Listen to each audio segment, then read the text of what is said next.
ये एक बार की बात है। नीचे हिमालय की पहाड़ियों में बसे एक छोटे से शांत गांव में भरत नाम का एक जवान लड़का रहता था। भरत अपने गुस्सैल स्वभाव और शांत मन के लिए पूरे गांव की प्रसिद्ध था। उसका मन हर समय विचारों से भरा रहता। विचारों के इस तूफान ने उसके मन को पूरी तरह से अशांत कर रखा था।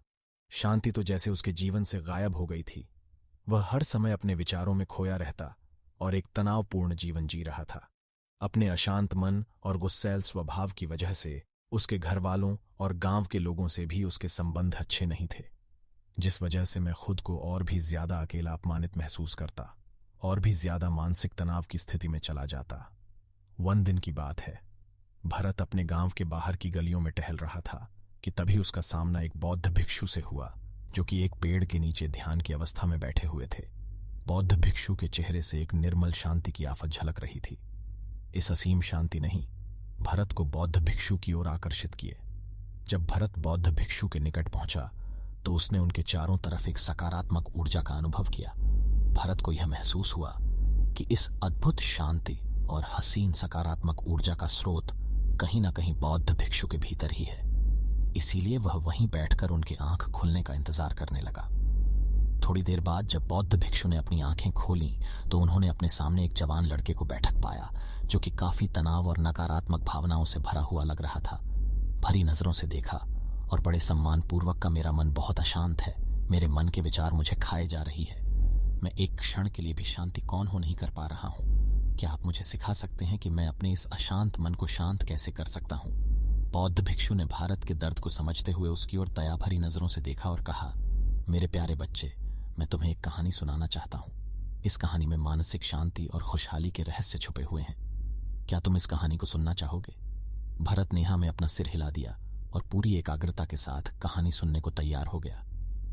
उसके अंदर की उत्सुकता अपने चरम पर थी। बौद्ध भिक्षु ने कहानी सुनानी शुरू की है। बहुत समय पहले की बात है। एक नगर में शक्ति नाम का एक आदमी रहता था। शक्ति बहुत ही महत्वपूर्ण व्यक्ति है। उसे हर काम में लोगों से तारीफ चाहिए होती थी। अगर उसे किसी काम में असफलता सुनने को मिलती है, चिंता और तनाव में चला जाता। उसका मानना था कि सफलता और बौद्धिक संपत्ति देगी। लेकिन मैं जितना ही सफलता और तारीफ के पीछे भागता जा रहा था, लेकिन एक दिन अचानक शक्ति का सामना उस समय के एक बहुत ही प्रसिद्ध बौद्ध भिक्षु से हुआ, जिनका नाम था महाकौश। महाकौशगर अपने हजारों शिष्यों को ध्यान साधना की शिक्षा दिया करते थे और वह खुद भी एक बहुत ही बड़े ध्यानी और आत्मज्ञानी व्यक्ति। महाकौशल की अद्भुत एकाग्रता और स्थिर शांत चित्त से प्रभावित होकर शक्ति ने अपने भटकते मन को शांत करने का तरीका जाना चाहती ने कहा, बनते हमेशा सफलता के पीछे भागता रहता हूं और लगातार और भी अधिक पाने के लिए प्रयास करता रहता हूं, फिर भी मुझे कोई संतुष्टि नहीं मिलती। इस निरंतर बेचैनी के बीच शांति कैसे मिल सकती है? महाकौशल की ओर करुणा भरी नजरों से देखा और उत्तर दिया, तुम्हारा मन शांत नदी की तरह है जो हमेशा बहता और दौड़ता रहता है, कभी भी स्थिर नहीं रह पाता। अपने अशांत मन को शांत करने के लिए तुम्हें अपने विचारों को बिना किसी रुकावट के जाने देने की कला सीखनी पड़ेगी। शक्ति हैरान था। उसने कहा, लेकिन मैं विचारों को कैसे जाने दे सकता हूं? आखिर मैं भी तो अपनी इच्छाओं और महत्वाकांक्षाओं से जुड़ा हुआ हूं। यह सुन बिच्छू महाकौशल मुस्कुराए और बोले, कल्पना करो कि तुम्हारे हाथ में पानी से भरा एक ग्लास है। अब तुम जितनी देर तक इसे पकड़े रहोगे, यह उतना ही भारी होता चला जाएगा। अगर तुम काफी लंबे समय तक इसे पकड़ कर रखते हो तो तुम्हारे हाथ में दर्द होना शुरू हो जाएगा, लेकिन अगर तू अपनी पकड़ ढीली कर देते हो और इसे जाने देते हो तो वह खत्म हो जाएगा। भरत ने कहानी और उसके संदेश को ध्यान से सुना। वह समझ गया कि अपने विचारों और इच्छाओं से चिपके रहना ही उसके बोझ को बढ़ाता है और उसके अंदर अशांति पैदा करता है। अब भरत को कहानी का अंत सुनने का बेसब्री से इंतजार था। तूने कहानी को जारी रखते हुए कहा। शक्ति ने बौद्ध भिक्षु महाकौशल की सलाह को मानते हुए विचारों को जाने देने का अभ्यास करना शुरू कर दिया। वह अपने विचारों और भावनाओं को बिना किसी पूर्व निर्णय की आते और जाते हुए देखता अपने विचारों को पकड़ना छोड़ दिया था। उसके अंदर विचारों और स्वतः ही समाप्त हो जाती है। धीरे धीरे उसे महसूस होने लगा कि उसकी इच्छाएं और लगाव ही उसके सभी दुखों का कारण है। जैसे जैसे शक्ति गहरी साधना में उतरता गया, उसने पाया कि वर्तमान में रहना ही आंतरिक शांति का एकमात्र स्रोत है। वह शाम को वर्तमान में स्थिर करके अपने मन की निरंतर बकबक से छुटकारा पा सकता है। धीरे धीरे शक्ति का मानसरोवर की तरह हो गया, जो अपने चारों ओर की सुंदर दुनिया को अपने में चित्रित कर लेता है। उसने जीवन की सादगी में संतोष पाकर अति महत्वाकांक्षी और भौतिक संपत्ति के प्रति अपने लगाव को छोड़ दिया। जैसे जैसे लोगों के बीच शक्ति के अंदर हुए इस अद्भुत बदलाव की खबर फैली, दूर दूर से लोग उससे मार्गदर्शन लेने आने लगी।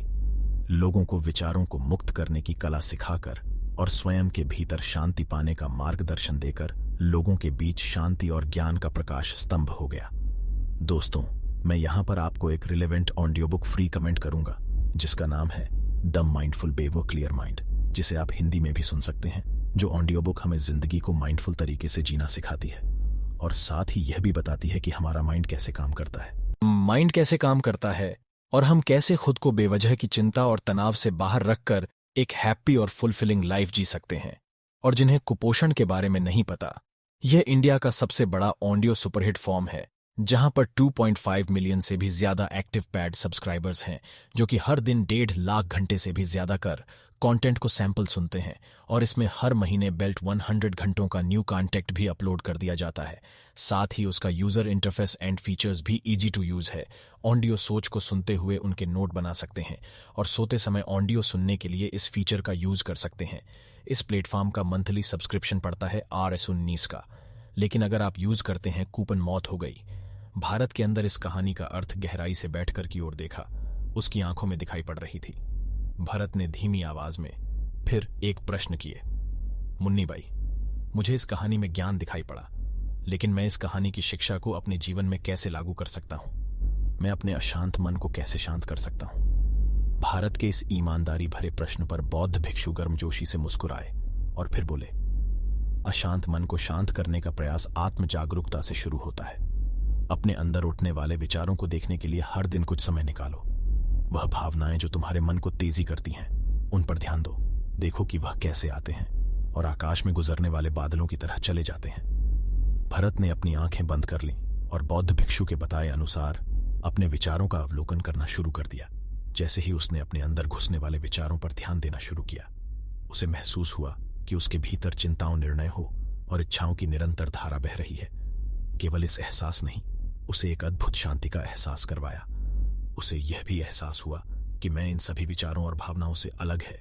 बौद्ध भिक्षु ने आगे कहा, जैसे शक्ति ने खुद को हर तरह की लगाव और शक्ति से अलग कर दिया था, उसी तरह से तुम भी अपने मन को परेशान करने वाले विचारों और भावनाओं को खुद से मुक्त करने का अभ्यास विकसित कर सकते हो।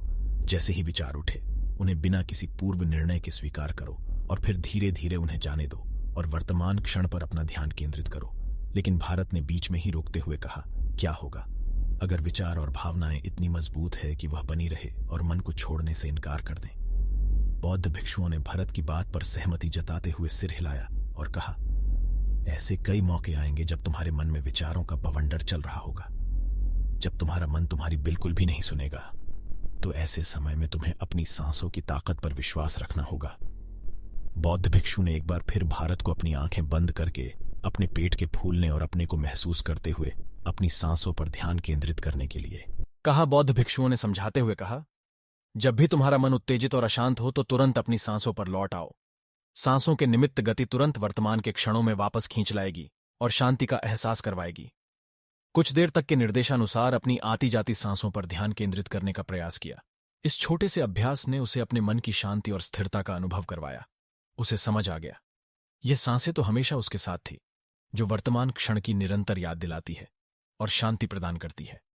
भारत के इस प्रकृति को देख तो मुस्कुराए और बोले, मेरे प्यारे भारत, अशांत मन को शांत करना एक ऐसा अभ्यास है जिसके लिए धैर्य और मजबूत इच्छा शक्ति की जरूरत होती है। जैसे निरंतर व्यायाम से मांसपेशियां मजबूत होती हैं, वैसे हिंदी में तबीयत से मन भी शांत होता है। भर्ती में अपना सिर हिलाया और अनमोल मार्गदर्शन के लिए धन्यवाद करते हुए उन्हें यह वचन दिया कि मैं आज से ही अपने मन को शांत करने शक्तियों को छोड़ दें और शांति पाने की यात्रा पर निकलने भारत के कंधे पर हाथ रखा और कहा, मुझे तुम्हारी काबिलियत पर पूरा भरोसा है कि तुम बहुत ही जल्द अपने मन की शांति को खोजोगी। लेकिन याद रहे, यह रास्ता इतना आसान नहीं होगा, लेकिन अगर तुम जा सकती और खुले दिल से प्रयास करोगे तो तुम जरूर उस शांति को खोज लोगे जो तुम्हारे भीतर है। उस दिन से भरत ने अपने अशांत मन को शांत करने के अभ्यास के लिए खुद को प्रतिबंधित किया और हर दिन ध्यान करने के लिए एक अलग समय निर्धारित किया। उसने अपने मन में उठने वाले विचारों को बिना किसी रोक टोक के जाने दिया और अपने स्वास्थ्य के माध्यम से खुद को वर्तमान में रखने का प्रयास किया। धैर्यपूर्वक अभ्यास करते हुए समय के साथ भारत ने खुद के अंदर परिवर्तन का अनुभव किया। जैसे जैसे साल बीतते गए, भारत को गांव में शांति और ज्ञान के स्रोत के रूप में जाना जाने। गांव के लोग अपने अशांत मन को शांत करने के लिए भारत के पास मार्गदर्शन ले लिया। भारत ने जीवन की भाग दौड़ के बीच दूसरों का आंतरिक शांति पाने में मदद करते हुए बौद्ध भिक्षु की शिक्षा और आत्म जागरूकता की शक्ति को साझा किया। इसके साथ ही उसने लोगों को अपने विचारों को मुक्त करने और स्वास्थ्य पर ध्यान केंद्रित करने की कला सिखाई। इस तरह वह गांव का ही भला पूरा वहां के निवासियों ने एक स्थिर और शांत मन के अमूल्य उपहार की खोज की। बौद्ध भिक्षुओं की शिक्षाओं और भारत के द्वारा कराए जा रहे अभ्यास के माध्यम से विचारों को जाने देने और वर्तमान में रहने की कला दूर दूर तक फैल गई, जिसने कई लोगों के जीवन को बदल कर दिया। जैसे जैसे और समय बीता, अशांत मन को शांत करने की भारत की यात्रा का एक जोरदार प्रभाव उसके गांव की सीमाओं के बाहर भी फैला। पड़ोस के गांवों और शहरों के लोग जब भारत के इस जादुई बदलाव की कहानी सुनते हैं तो वह उसकी सलाह लेनी है उसके पास चले आते हैं। भारत उन लोगों के लिए आशा की किरण बन चुका था जो अपने मन के बोझ तले। एक बार एक शिष्य अपने गुरु से कहता है, गुरुदेव, हम सभी इंसानों के पास 2 हाथ 2 पैर एक दिमाग और 24 घंटे का समय होता है, लेकिन फिर भी कुछ लोग सफलता की ऊंचाइयों को छू लेते हैं, लेकिन ज्यादातर लोग जिंदगी भर असफल और गरीब ही रह जाते हैं। तो आखिर ऐसा क्यों होता है? गुरु ने मुस्कुराते हुए हादसों की वजह से आदतें ही इंसान को सफल या असफल बनाती है। एक असफल और गरीब व्यक्ति जिंदगी भर ऐसी आदतों को अपनाए रखता है जिन आदतों को दुनिया के सबसे सफल और अमीर व्यक्ति जीवन की शुरुआत में ही छोड़ देती है। शिष्य ने फिर प्रश्न किया, वह कौन सी आदतें हैं जिन्हें दुनिया के सबसे अमीर व्यक्ति जितना जल्दी हो सके छोड़ने का प्रयास करते हैं? गुरुदेव ने कुछ गंभीर आवाज में ऐसे उत्तर दिया, आज मैं तुम्हें ऐसी 9 आदतों के बारे में बताऊंगा जो दुनिया के सबसे सफल और अमीर व्यक्तियों में नहीं होती, और इनमें से कोई भी आदत तुम्हारे अंदर भी है तो उसे आज ही छोड़ दो। तो पहली आदत, जब कोई बात कर रहा हो तो वह उसे बीच में ठोकना नहीं। यह आदत दुनिया के लगभग हर सफल व्यक्ति में पाई जाती है कि वह सामने वाले को अपनी बात पूरी कर देने देते हैं, उसे कभी बीच में ठोकते नहीं। वह सामने वाले की बातों को ध्यान से सुनते हैं और न केवल सुनते हैं बल्कि उसकी बातों को समझने का प्रयास करते हैं। वह अपना मन मारकर जबरदस्ती सिर्फ अपना मुंह बंद रखकर सामने वाले की बातों को नहीं सुनते, बल्कि उस सामने वाले के नजरिए और उसकी भावनाओं को समझने के लिए सुनते हैं। क्योंकि जबरदस्ती अपना मुंह बंद रखकर सामने वाले का प्रयास करता है, उसके अंदर घुटन होनी शुरू हो जाती है और फिर वह अपने को कम करने के लिए फिर थोड़ी देर बाद हर बात पर लोगों को ठोकना शुरू कर देगा। इसीलिए एक सफल व्यक्ति लोगों की बातं को ध्यान से सुनने की आदत बना लेता है, लेकिन ज्यादातर असफल लोग लोगों की बातों को ध्यान से सुनते ही नहीं, और अगर सुनते भी हैं तो सिर्फ सामने वाले की बातों का जवाब देने के लिए लोगों की बातों को ध्यान से ना सुनी और उन्हें बीच में ही रोक देने के 2 बड़े नुकसान हैं। पहला, अगर सामने वाला कोई महत्वपूर्ण बात कर रहा है और हम उसे बीच में ठोक देते हैं तो हो सकता है कि वह उस बात को ही भूल जाए या फिर वह इसे अपना अपमान समझकर